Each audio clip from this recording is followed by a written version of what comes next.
Hey guys, before I start with the review, I just want to quickly say that I am back at school in England, but I have just moved areas.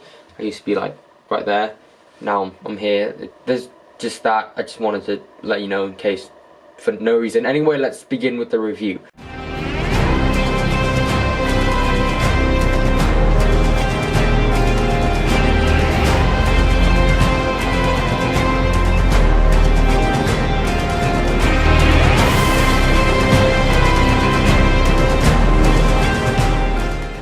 So Guardians of the Galaxy Volume 2 is written and directed by James Gunn, who did write and direct the first film, and it stars pretty much everyone from the first movie, with Kurt Russell coming in to play Star-Lord's dad. That's not a spoiler, by the way. That's in the trailers and stuff. And before I start with the review, I just want to quickly talk to you guys about my feelings towards the first Guardians of the Galaxy film.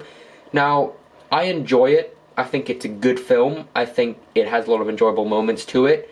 Although, I don't love it as much as most people do, for the simple fact that, I don't know, it just something about the film doesn't click with me. I think some of the humor does come off as immature and dumb sometimes.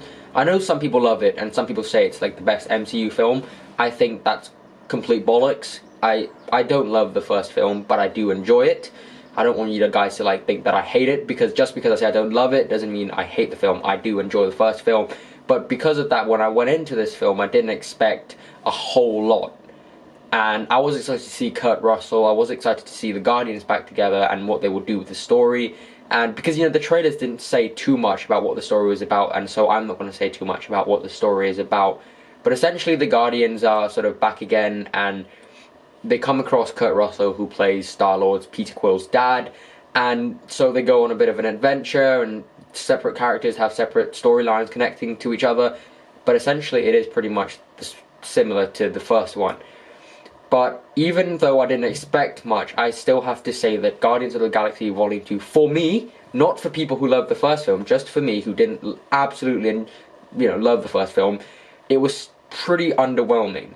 This film, if I could describe it in one word, would be tame, and that's for the simple fact that I think that Marvel has sort of found their formula of success in terms of Guardians of the Galaxy, and so they're just following that without trying to introduce a new aspect to it, because in my opinion, good sequels need to respect and acknowledge what the first one did right, but also try and be adventurous and daring in its themes and storylines. And this film, unlike a lot of good sequels, just kind of feels like flat, because you look at a film like Captain America The Winter Soldier, which I think is a marvelous sequel, and that film kind of has ups and downs and ups and downs and ups and downs and a lot of sort of energetic moments, whereas this film just kind of feels like flat, which is not good in my opinion. Also, I think like the first half of this film is not that great.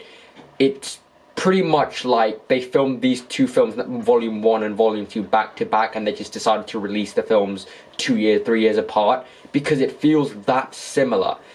And I didn't like that. I wanted them to sort of try and more things, but the second half of the film does pick up. It is a lot of fun, actually, and there's some really good action set pieces, some really good character moments, which I'll get into in a bit, but I just want to cover the negatives first. I just feel like with the creative freedom that they have, they could have done quite a lot more with the story and took the characters to more interesting places, both as in like actual places and sort of with the character wise. What I do like about the film though is definitely the characters, the actors, and the chemistry between each other feels so real. Chris Pratt and Zoe Saldana and Bradley Cooper and Vin Diesel and Dave Bautista, they actually feel like a team. The chemistry is just so great. And the characters are all obviously all well written, especially Rocket, who I think is... Rocket was my favourite part of the first film, and he is pretty much my favourite part of this film as well. He has a sick action scene which takes place in the woods, and also there's a pretty sick action scene, I'd say it's sort of like a prison break, that's what I'm going to say, with Yondu, who I think also steals the film. Michael Rooker as Yondu is just amazing. He has so much more to do in this film, and he's just so good, and he brings sort of the emotional weight and depth, and I never expected to say that for Yondu, who wasn't really my favourite part of the first film. I didn't necessarily love his character in the first film, actually, and he's really good in this film. Also, Kurt Russell, I spoke a lot about how I was really excited to see him. He was absolutely great as well. Kurt Russell's just a legend, and he has some really, really good scenes with Chris Pratt, who's also absolutely brilliant in this film. In fact, all the actors in this film are really good, and there are actually a ton of cameos and surprises that I really enjoyed. Also, this is an absolutely gorgeous looking film. I feel like 2017 is pretty much the year for good looking blockbuster films. We had Kong Skull Island, we had Ghost in the Shell, now we have Guardians 2. This is an absolutely gorgeous film. Is there an over-reliance in CGI? Yeah, there is, but when the CGI looks this good, it's hard to complain. Also, the action scenes are pretty well directed. Again, there's quite a lot of reliance on CGI, but it's a space movie, so you kind of have to accept it, and the CGI does look great. So do the action scenes. There are some really fun and creative action scenes in this film. Also, another thing about the film that it kind of relies on a bit is the sort of the soundtrack and the music.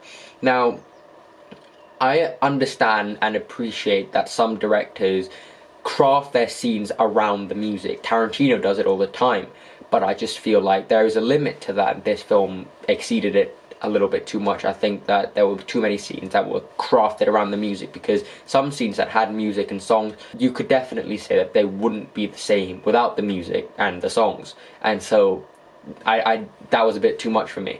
Now, you guys are probably like, oh my god, you know, I'm absolutely hating on this film and stuff like that. I'm not hating on this film, I'm just pointing out all the obvious flaws that some people may not want to, because although I do want to go in and love this movie blindly, as most people might do, I actually have to kind of pinpoint all the flaws and stuff, because this film is not perfect. And this is an enjoyable Marvel film, but we live in a world where there are about, what, 5-6 superhero movies coming out each year, and you kind of have to be really, really unique, Logan, to set yourself apart from the rest of the crowd, essentially. And I just feel like Guardians 2 doesn't do a good enough job of being special and different. It's just yet another Marvel film, which is fine if you like Marvel films, and I do. But if you look at the big picture, I don't think that's enough. But on the whole, Guardians of the Galaxy is, although an underwhelming and sometimes a bit of a mess film, it is pretty fun and enjoyable, and it has great characters and great actors with great chemistry, and some really nice surprises, and I'm gonna give Guardians Volume 2 a B. Guys, thank you very much as always for watching. I hope you enjoyed the video. If you haven't seen Guardians of the Galaxy Volume 2 yet, I do suggest you see it. I don't hate the film. It definitely has an abundance of redeeming qualities. Thank you.